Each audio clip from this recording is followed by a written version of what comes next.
Welcome friends, Bipin Indian railway पे। तो हम एक वीडियो बनाए थे कि नए जो कैंडिडेट्स हैं या जो भी पुराने हैं उन सभी लोगों को उम्मीद कार्ड का अप्लाई कैसे करना है। तो उन पे बहुत सारे आप लोगों को ने अच्छा रिस्पांस दिया है और बहुत सारे डाउट भी है उन वीडियो पे। तो उन सभी डाउट्स का मैं क्लियर करने वाला हूँ। अगर आप उम्मीद कार्ड से संबंधित कुछ भी जानना चाहते हैं तो इस वीडियो को देखिए, अन्यथा आप स्किप कर सकते हैं। तो सबसे पहले तो बात यह है कि इसमें हम ओवरऑल उम्मीद कार्ड से संबंधित जितनी भी समस्याएं आती हैं या जितने भी आपके मन में डाउट्स हैं सभी को आज मैं क्लियर करूंगा। और जितने वीडियो पे कमेंट आए हैं, जो भी लोगों का समस्या है, उनको ही मैं अभी आपको दिखाऊंगा कि क्या कमेंट आया और क्या मैं आपको उसका उत्तर दूंगा। नए उम्मीद कार्ड कैसे बनाएंगे और अगर बना हुआ है तो उसको कैसे सुधरवाएंगे, या मान लीजिए आप बनाए थे अकेले में और शादी ब्याह हो गया तो फिर बच्चे का नाम कैसे जोड़ें, ये सब भी बहुत सारा समस्या आ रहा है। तो मैं आपको डिटेल्स में बताऊंगा कैसे जोड़ना है और कैसे मान लो सुधरवाना में कैसे है, और आप बिल्कुल नए हैं तो उनको कैसे बनवाना है, उनको कौन कौन से डॉक्यूमेंट्स लगेंगे, तो सभी मैं जो है प्रश्नों का जवाब मैं इस वीडियो में दूंगा। तो आप वीडियो को अंत तक देखिए और अगर नए हैं तो सब्सक्राइब भी कर लीजिएगा और अपने दोस्तों के साथ बहुत सारे नए ज्वाइनिंग हुए उनको भी शेयर कर दीजिए, क्योंकि उम्मीद कार्ड बहुत ही ज़रूरी होता है। आप अगर रेलवे के डॉक्टर से अगर आप इलाज करवाना चाहते हैं, रेलवे का जो है अस्पताल का अगर फ़ायदा उठाना चाहते हैं तो आपको उम्मीद कार्ड होना चाहिए। चलिए शुरू करते हैं। सबसे पहले हम देखते हैं कि हमारे जो वीडियो पे जो लोगों का कमेंट आया है, यानी कि उनका जो दिक्कत है उनको मैं सलूशन पहले देता हूँ। तो एक फॉर्चूनर लवर्स हैं, तो ये जो है कह रहे हैं कि RELHS कार्ड कहाँ से लाएं। तो जो नए होंगे या बहुत सारे लोगों को तो पुराने भी होंगे तो नहीं पता होगा, कहीं हो सकता है। RELHS कार्ड क्या होता है, तो आप क्या होता है कि अगर कोई रिटायरमेंट होते हैं तो उनको बनता है RELHS कार्ड। आप तो अभी आप एम्प्लॉय हैं और रिटायर नहीं किए तो आपका उम्मीद कार्ड ही काम करेगा जब तक रिटायर नहीं हुए हैं। रिटायर होने के बाद आपका RELHS कार्ड बनता है और जिस हॉस्पिटल से बनता है तो उस हॉस्पिटल में आप जाके और आपका जो है वो कार्ड मतलब वहाँ बना सकते हैं आप। और बनने के बाद फ़ायदा क्या होगा, तो आप अगर इन फ्यूचर कभी आपको हॉस्पिटल में एडमिट होना पड़ता है या कहीं सर्जरी कराना पड़ता है, कुछ भी कराना पड़ता है अगर मेडिकल से संबंधित, तो वो उसमें काम आता है। तो उसको बनाने के लिए क्या होता है कि आपको नियरेस्ट आप अपने आसपास के जो भी हॉस्पिटल्स हैं उसमें आप जा सकते हैं। दूसरा नंबर, जब मैं इनको कमेंट में बताया कि आप नियरेस्ट हॉस्पिटल से नियरेस्ट हेल्थ यूनिट से संपर्क करिए, तो ये फिर कमेंट किए कि वहाँ पे तो मुझे उम्मीद कार्ड भी नहीं बना हुआ। तो हो सकता है कि ये उम्मीद कार्ड रिटायर कर गए लेकिन नहीं बना हुआ हो। तो मैं ये मुझे सलाह दूंगा कि आप रिटायरमेंट अगर किए होंगे, किसी का रिलेशन में कोई भी हो, वाइफ हस्बैंड दोनों में से, तो उनका PPO नंबर होगा। जो रिटायर करने जाते हैं उनको PPO नंबर होता है। तो उन PPO नंबर की सहायता से आप देखिए, जैसे उम्मीद डैशबोर्ड पे जाते हैं, अगर आप वीडियो देखेंगे पिछला तो आप जानते होंगे कि उम्मीद डैशबोर्ड पे जाते हैं तो वहाँ पे एम्प्लॉय और पेंशनर का आता है। तो आप पेंशनर पे जाइएगा, वहाँ पर PPO नंबर डालिएगा। और अगर आप पासवर्ड नहीं जानते हैं तो रजिस्टर करना पड़ेगा। सबसे पहले मैं रजिस्टर का भी उसमें सारा कुछ बता चुका हूँ आपको। तो अगर वो वीडियो देख लिए हैं तो आपको पता होगा कि कैसे रजिस्टर करना है। तो रजिस्टर करने के बाद आप जैसे जो एम्प्लॉय है वो PF नंबर से काम करते हैं, उसी प्रकार जो रिटायर्ड है वो PPF नंबर से काम करते हैं। PPO नंबर होता है, जो रिटायरमेंट होता है वो उनको पता होगा, उसको मिला होगा।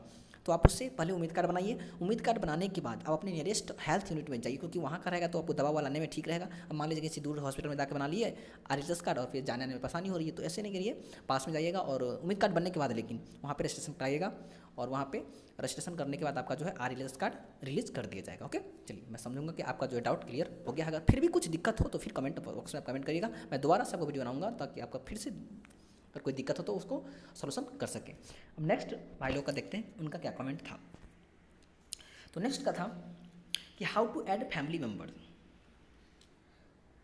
देखिए, फैमिली मेम्बर को कैसे ऐड करेंगे, बहुत सारे लोगों के साथ ये प्रॉब्लम आ रही है कि उसमें मान लीजिए हम अकेले तो बना लिए हैं, फिर अगर शादी हुआ तो फिर बच्चे का उसमें नाम ऐड कैसे ऐड करेंगे। तो आप क्या करिएगा, एक फैमिली डिक्लेरेशंस आता है, फैमिली डिक्लेरेशंस फॉर्म्स होगा, तो मैं इस कमेंट बॉक्स में इस बार दे दूंगा, क्योंकि बहुत सारे लोग कमेंट कर रहे थे कि टेलीग्राम पर नहीं मिला, यहाँ नहीं मिला। तो मैं इस बार कमेंट बॉक्स में ही डाल दूंगा फैमिली डिक्लेरेशन फॉर्म्स। वहाँ पे आप प्रत्येक का नाम उसमें भर के नाम, रिलेशन, एज, सारा कुछ उसमें भरना, कॉलम रहता है, आराम से आप भर सकते हैं। और उसके बाद वो भी आपको जो है अपलोडेड डॉक्यूमेंट में डालना पड़ेगा। दूसरा नंबर, हम आपको बताते हैं अभी डायरेक्ट वेबसाइट पे चल के ये कैसे ऐड करना है।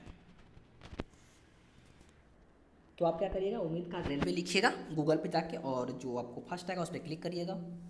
उसके बाद पेज खोलेंगे, देखिए थोड़ा टाइम लग रहा है। पेज खुलने के बाद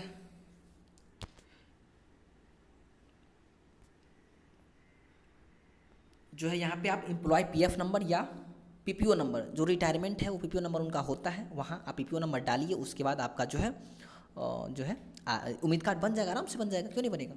और जो एम्प्लॉय है वो पीएफ नंबर डालिएगा। ओके, तो हम यहाँ पे क्या करते हैं, अपना पीएफ नंबर और पासवर्ड डाल लेते हैं ताकि आप लोगों को दिखाना भी है ना।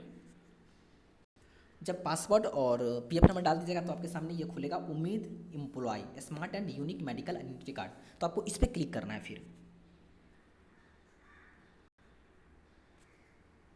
साइड में आपको यहाँ पे देख रहे हैं 3 डॉट दिखाई दे रहा है, उस पर आपको क्लिक करना है। उस पर क्लिक करिएगा तो देखते हैं क्या आता है। उस पर क्लिक करिएगा तो बहुत सारे जो है ऑप्शन आएंगे। Initiate application, health survey form, view application checklist, my application status, view download medical cards, enable family member, disable उम्मीद अकाउंट, माई रिवीजन हिस्ट्री।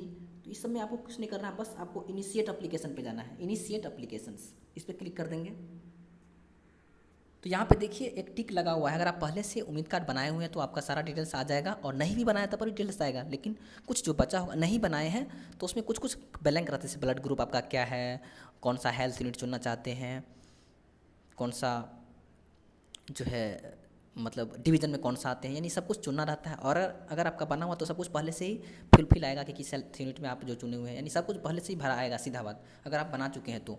लेकिन नीचे में क्या आता है कि I hereby declare that there are no eligible family members dependent in my family as per railway medical rules.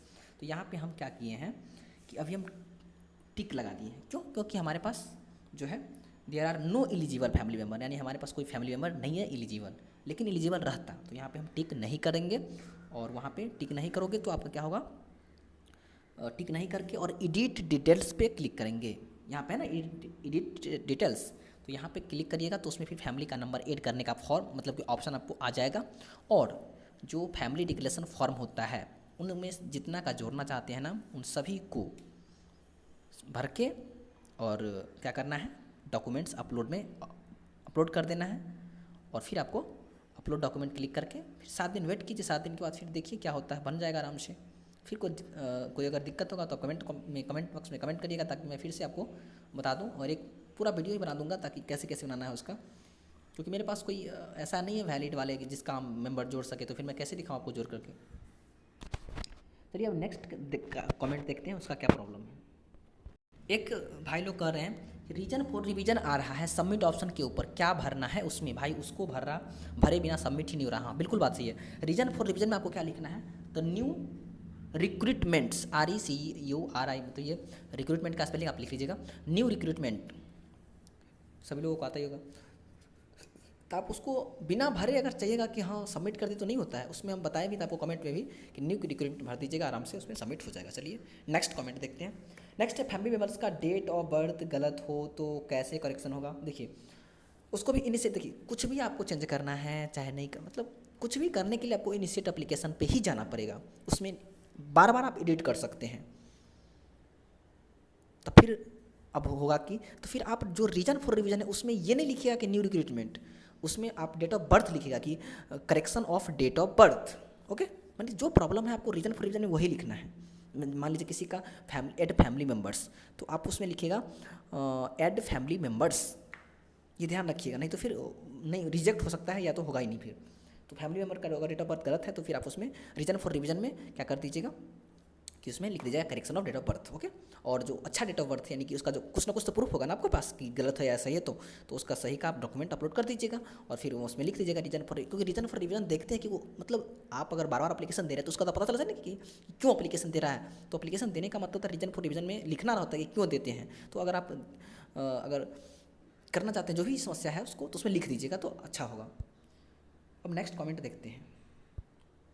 Next है city and pin code health unit का देना चाहिए या फिर अपने रेसिडेंट एड्रेस का। देखिए आप जहाँ पे ड्यूटी करते हैं तो हमें जो लगता है कि आप वहीं पे ज़्यादा मतलब कि साल में ज़्यादातर समय आप वहीं पे रहते होंगे, तो फिर आप घर का रेसिडेंटल एड्रेस देके क्या फ़ायदा आपको हो, बताइए।